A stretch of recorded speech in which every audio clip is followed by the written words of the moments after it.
You're listening to the Industry Alchemist podcast. The definition of alchemy is a seemingly magical process of transformation or creation. This podcast exists to hear the stories of entrepreneurs, business owners, and leaders doing just that in their industry. We hear about the journey of the brave souls carving a new path, moving their industry and our lives forward in a seemingly magical way. This episode is brought to you by OfficeChief.com. Office Chief exists to make moving your office easy and painless. Moving an office can be a big hassle. On top of running your company, you're thrown into having to figure out what to do. Hire space planners, furniture companies, movers, IT consultants, the list goes on.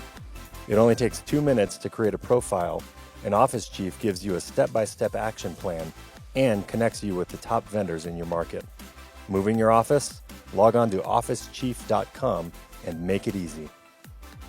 I'm your host, Matt Brower, co-founder and managing broker of Column Commercial Partners, helping companies save money on their real estate. I'm also founder and CEO of OfficeChief.com, an online resource for businesses moving their office or updating their space. Hey guys, welcome to the Industry Alchemist podcast. I'm your host, Matt Brower. And our guest today is broadcasting from Toronto, Canada, where he helps elite athletes and other leaders drive incredible performance, both physically and mentally. He's a husband, a father, an entrepreneur, and a golfer. And I'm going to quote something from his LinkedIn profile because I absolutely love it. He says, "I help executive leaders and athletes become so good they can't not be ignored." Please welcome Jeremy Choi to the show. Thank you, Matt. Thanks for being here. Yeah. No, thanks for having me. So, Jeremy, I know that you have a few businesses, a few ventures going, and I know you're up to a lot. I wanted to let you kind of describe what you're up to in your own words, and then we'll kind of dive in a little deeper. Yeah, for sure. Right now, I'm managing 3 businesses. Luckily, I've had a good senior team that manages most of it. We're in the medical marijuana industry. Another business is in the online web support and technology development industry. And then lastly, obviously, one of my most passionate businesses, the performance, the gym, training people physically and mentally, because that's kind of where my roots were. That's great. And say the name of your gym. Yeah, it's LPS Athletic Center. LPS Athletic Center, and that's in Toronto, where you're from. Yeah, Toronto, yeah. Perfect. We're probably only going to have one location because it's going to be a destination. Yeah, no, I can anticipate people probably travel from wherever to come and go through your programs. I've heard about it, so I know it's powerful. Yeah, absolutely. Guys from the U.S., U.K., all around the world come in and do our program and then go back and do kind of like an online coaching subsequently after, coming here, doing it for a couple weeks. That's great. So I want to kind of dive deeper into that business. Mm-hmm. But first, what drives your performance? I know your passion, one of your big passions is golf, and I can't remember what you said your handicap was, but I know you're pretty good. What drives your focus, your performance, so that you are able to, stay in action and do that for others? I think one of the big things for me is just routine and just planning out my day. Mm-hmm. I kind of live by the calendar in the sense that, so I actually have an admin assistant. She helps me make sure I'm very organized in what I'm doing, who I'm talking to, how to plan my day properly, even from lunch all the way to spending time with the family. I block off pretty much all my weekends, most of my evenings to, spend time with the ones that I love. I have 2 daughters, a wife, like I said, husband, father. So I spend most of the time with them. And then, of course, after filling those in, then I kind of look into what I really like to do. My passion is golfing.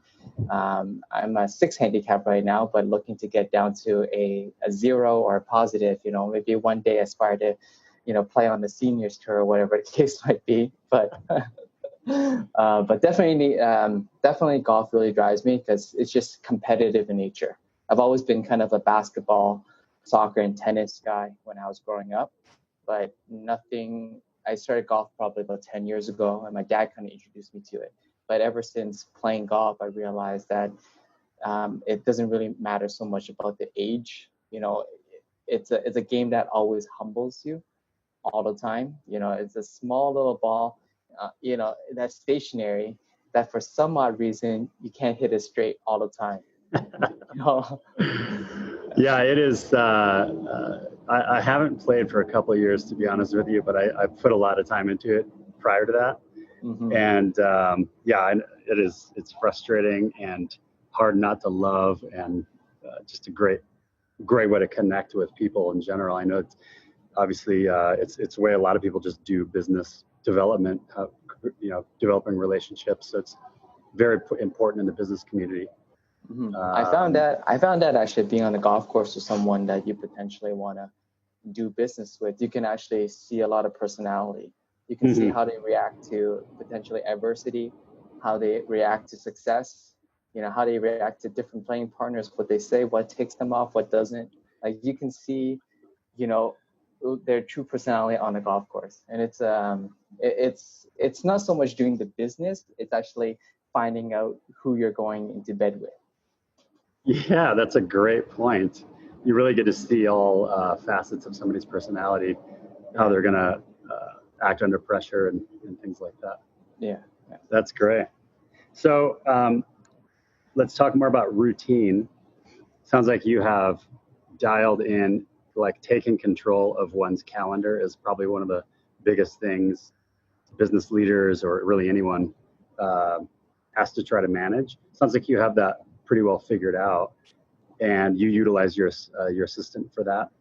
Are there any, talking more about the routine, are there any kind of morning routines that you stick to, any kind of self-care rituals or anything like that? Cal helps keep you centered. Yeah, I think for me, I don't practice, or I haven't practiced any like gratitude or any of these meditation practices that many people have kind of talked about.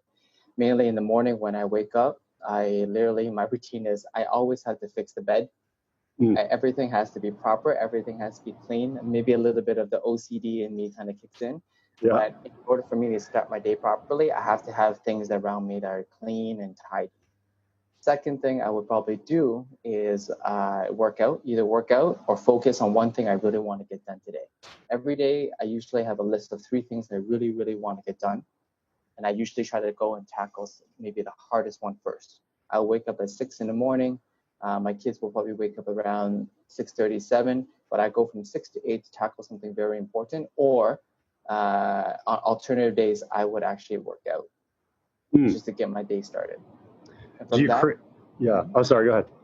No, and from that, it builds the energy for me to do the rest of the things, for the rest of the day. That's great. Do you create the list of those 3 things the night before, or do you get up and say, what do I want to accomplish today? A bit of both. So sometimes I do it the week before. So on the Friday, I would like to plan out my rest of the week for the following week.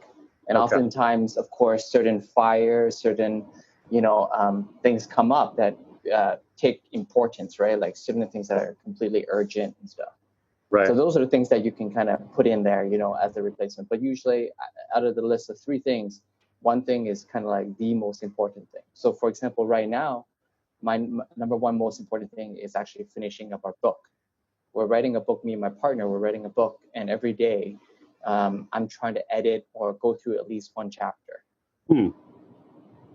What's the book about? Obviously performance and elite performance and things like that. Yeah. But what's the premise of how are you disseminating what you do into a book? So what we've kind of realized through kind of the years of coaching is that a lot of athletes are doing it completely incorrectly. And unfortunately, the way the education system for schools have taught these personal trainers or strength coaches how to train athletes are doing it in the same way they're just training the general population, which they are not preparing themselves for the stresses of sport, the high contact, the forces. So we are actually writing this book so that we can allow younger athletes, parents of athletic children, to actually find out what true athletic development is, and at what age do you need to start, what are the principles you need to do, how to build strength, how to build speed, how to build, and then overall, then, build that confidence and resilience in the child. Wow, I know I have personal experience in this. I was actually a personal trainer through college back when I lived in Arizona. And what you said is completely true. That it's just the way a trainer gets trained is just for the general population. It actually wasn't until 4 years ago, frankly, that I started getting into gymnastics as an adult. Who does that? But I love it. I'm addicted now. That I learned some of what you're talking about the science behind how the body is structured and works and things like that. And I was blown away because I didn't learn any of that when I got trained to be a trainer. Yeah. So I can't wait to read that book. What's your timeline for that? If you want to share more about it, sorry. No, absolutely. We're I can't share the title and everything yet, but okay. The goal is in the next about 2.5 months, it should be out and ready to go. Awesome. We finished writing the entire book already. Now it's just about editing it and going over it to, I don't want to say dumb it down, but I want to simplify, take out some of the fluff, because I've read so many books that they fill it up with too much fluff. We want to get straight to the point. We want to give you the right information. And it's a book that you can take it. It'll be a short read, maybe about 70 pages, 80 pages long, but it would be stories and just practical solutions to what you should be doing. I love it. So this episode is going to be posted prior to that, but keep me posted on when that actually comes out, because we can do our part to spread the word. I love it. Thank you. Reposted this episode. Yeah. So when a client comes to Toronto to come through your program, what does that look like for them? How long are they there? How regimented is their life while they're there? Can you give us like a high level look of that?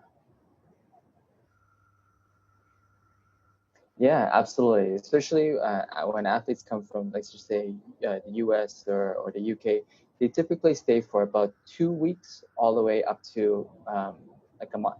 So usually 2 to 4 weeks they stay here. They'll come in, we'll do what we call an assessment first, because that is the work before the work. We assess is find out what weaknesses they have, any structural imbalances that they have, anything that's high risk issues. For example, the most common things we see are people with very tight ankles, and they can't squat to full range of motion. So they can only do quarter squats or half squats. The knees don't go past the ankle, like stuff like that is limiting their ankles and their Achilles tendon. So with that being said, we typically do the assessment, we find out these issues, we address them in the first usually 2 weeks or 3 weeks, hopefully, depending on what level the athlete is at. And then we start building on strength, like explosiveness, conditioning, all that stuff. Typically, it's a 12 to 16 week program. So they come here for 2 weeks. We give them a crash course on all the exercises, the intensity, the theory, the methodology behind it. Then they go back. They would have learned everything in a compressed environment, not the whole 12 weeks, but they would have learned the basic fundamental techniques of all the exercises that we require them to do in the first 2 weeks. They take that, go back to the US or the UK. They would then use a training app that we've supplied them. They would take videos of their exercises, and our coaches will work with them online. Just kind of like, okay, you should do this instead. You should critique, keep the bar closer. All these kind of coaching cues that we help them through an online kind of environment. Okay. They just execute the program. Okay. Wow. So then, ideally, they stick to the program for the next, you said 12 to 18. 12 to 16 weeks. 12 to 16 weeks, yeah. Those are usually typically for off-season training. So hockey players, when they're done their season, they have usually anywhere between 10 weeks to 16 weeks to prepare for when the season starts again. So this is off. Usually they come for the off-season training because they get that crash course intensity. And then when they become in season, then we usually program something that's maybe once or twice a week. Right. And that's it. All they want to do for in season is to maintain. Because Because what happens is that while everyone else is getting slower and everyone else is getting weaker as we go into the season, we give them exercises in a way they can maintain the strength and speed. So therefore, they appear to be faster. They appear to be stronger, even though everyone is actually just deteriorating throughout the entire season. Everyone else is breaking down while you're, correct. Exactly, yeah. Oh, interesting. So it's longevity has a lot to do with it. 100%. Yeah. Wow. So you mentioned hockey. Are there certain types of athletes that have adopted your methods more than others? Like, or is there a focus in a particular sport that you work well with? Well, hockey came the most, I would say, recommended to us because hockey is a big sport in Canada. In Canada. Yes. So a lot of parents spend a lot of money on their kids for hockey. Now, we actually, our system that we modify and we program is for all athletes that do explosive sports. I mean, we love football because that's high impact, high contact. Knock on wood, none of our athletes have had any career-ending kind of injuries, and they've kind of been, pretty strong in all aspects. Yeah. So we love anything that deals with explosive sports. So that is basketball, volleyball, baseball, even golf, tennis. So anything that's explosive requires explosive sports. That's our niche. That's our focus. We won't do any kind of like long distance stuff. So we don't do like cyclists that are doing, Tour de France, like 500K races, or even marathoners that are doing 40-kilometer runs. We won't do that because that's not our specialty. Right. Building explosive athletes is our specialty. Okay. And you mentioned kids a few times. What percentage of your program, like your, I guess, clientele, are younger athletes that are maybe prodigies or really good, they're elite at their age? Is that a focus of yours, or is it more professional athletes? And like who do you want to grow the business with, I guess, is a good question. Better question to ask. Yeah. Right. Right now, we do have younger athletes. They start from 8 all the way to 13. That's what we call the younger children group that we have. And then from 13 to 17 is kind of like that kind of prime group where they're gearing towards potentially a professional, a professional sport or professional contract / a scholarship to a university or a college. So those are good too. And then later on, we target the pro athletes as well. Okay. So we have three. Typically, the younger kids from 7 to, I would say, 8 to 13, they typically train at the gym. So these are usually local because we need to have more of a watchful eye, more of a hands-on coaching with the younger athletes. When they get to about 14 all the way and up, they can then do remote stuff. So a lot of the US or UK clients that come to us are typically 14 and up. Typically, I would say on average, probably about 16 years old and higher. Okay. Yeah. And then we dedicate a bunch for professional athletes as well. So I would say the ratio is probably 20% is the younger kids under 13. About probably 50% is between the 13 to say 21 before they go pro. And then the rest are professional athletes. Okay. So if any of the listeners are interested in checking you out, learning more, getting in contact, what's the best way for them to do that? What's your website and all that stuff? Yeah, the website is lps.fit. So lps.fit. Okay. And we'll put a link of that in when we post it as well.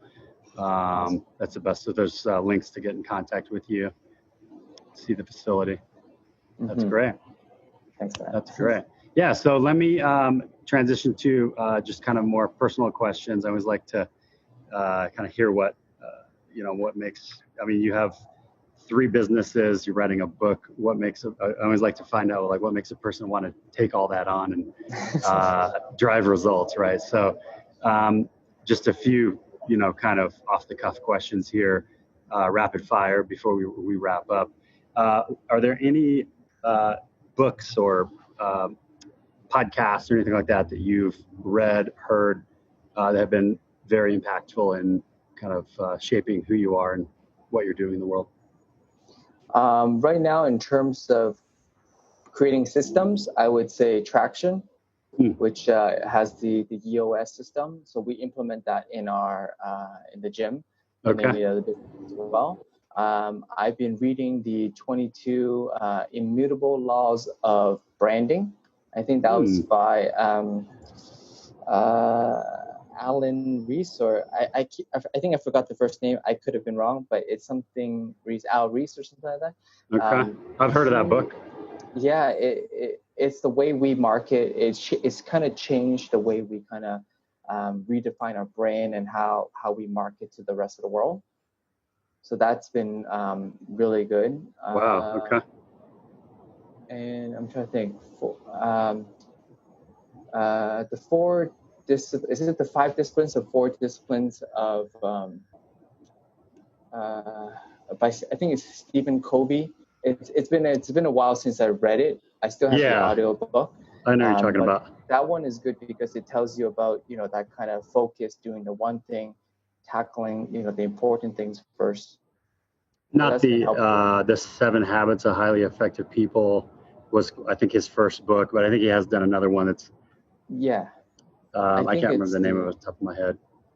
Yeah, I can't think of it top of my head either, because there's been so many Audible books that I've been listening to. I do the same thing. I'm driving, I'm just Audible, right? That's or even podcasts or anything, yeah. Right, I love it. How about your favorite technology that helps you be as effective or efficient as you are? Favorite technology would probably have to be WhatsApp mixed with Trello has been probably the most effective for us. But then I would say the base foundation for everything we do, we use Google Suite, so G Suite. So all of our documents, all of our spreadsheets, all of our financial, anything we do with EOS, we put it into a spreadsheet. Everything's digital. Nice. Trello is more for project management. Yeah, I was going to ask. I've heard of it. I can't remember exactly what it was. So it's more of a project management software. Correct. And then WhatsApp is right at the top of my list too. It's the communication. So whenever I hear that somebody likes WhatsApp, I know that you're a traveler. Then people that travel internationally tend to all communicate on WhatsApp. So is that true for you? It is true for me. It is true for my team. I create different groups. I mean, right now, the permissions and all that stuff, advanced capabilities in WhatsApp has made it pretty easy for my team to kind of separate the conversations. I know a lot of people want to use Slack. We use Slack for another company, but the problem for me with Slack is just adoption. My team already has WhatsApp because they're already communicating with their families and stuff on it. So for them to download Slack and they don't want to set notifications and all that stuff didn't make sense to me. So we just said, you know what, let's go where everyone's already using it. So we just decided to just use WhatsApp and create multiple groups, one for marketing, one for like sales leads, and one for like, general cleaning, all that kind of stuff. Yeah. Okay. Yeah. I love, I didn't know I had all the capability, to be honest with you. I'm going to go check all that out. So last question, and this is both an opportunity to brag about yourself, but also a little bit vulnerable. What would you consider your superpower? What are you great at that people may or may not know about you? Superpower. I never really thought about that, but I think if there was one thing that I'm working towards is actually being more of a coach than a hero. This concept of hero versus coach.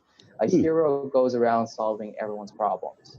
So if an employee comes to me or a team member comes to me with an issue, I would usually instinctively why don't you just do this or just do that, right? But I'm not actually training them to think for themselves. And that's what I realized. And I realized that what I'm actually doing is actually stunting their growth as a leader. Because sooner or later, I want